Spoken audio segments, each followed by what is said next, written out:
السلام علیکم ناظرین۔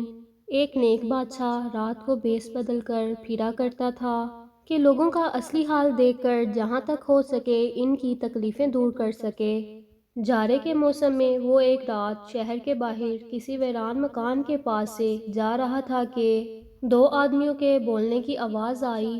کان لگا کر سنا تو ایک آدمی کہہ رہا تھا، لوگ بادشاہ کو خدا ترس تو کہتے ہیں، مگر یہ کہاں کی خدا ترسی ہے کہ وہ تو اپنے محلوں میں نرم اور گرم بستروں پر سوئے اور مسافر جنگل کی ان برفانی ہواؤں میں مریں۔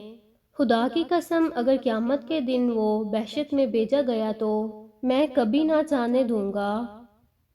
دوسرے نے کہا، حکومت میں خدا ترسی کہاں، خوش آمدیوں کی باتیں ہیں۔ یہ سن کر نیک بادشاہ واپس چلا آیا اور محل میں پہنچ کر یہ حکم دیا کہ دو غریب مسافر جو شہر کے باہر فلاں جگہ پڑے ہوئے ہیں انہیں اسی وقت لے آؤ اور کھانا کھلا کر آرام سے سلا دو۔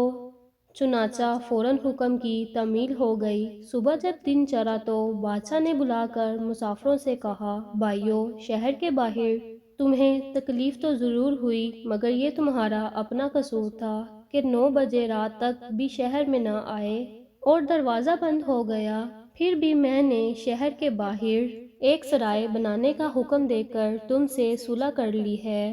امید ہے کہ تم بھی اب قیامت کے دن مجھ سے دشمنی نہ رکھو گے۔ مسافروں نے شرمندگی سے سر نیچا کر لیا اور بادشاہ کی نیکی کے گیت گاتے ہوئے گھروں کو چلے گئے۔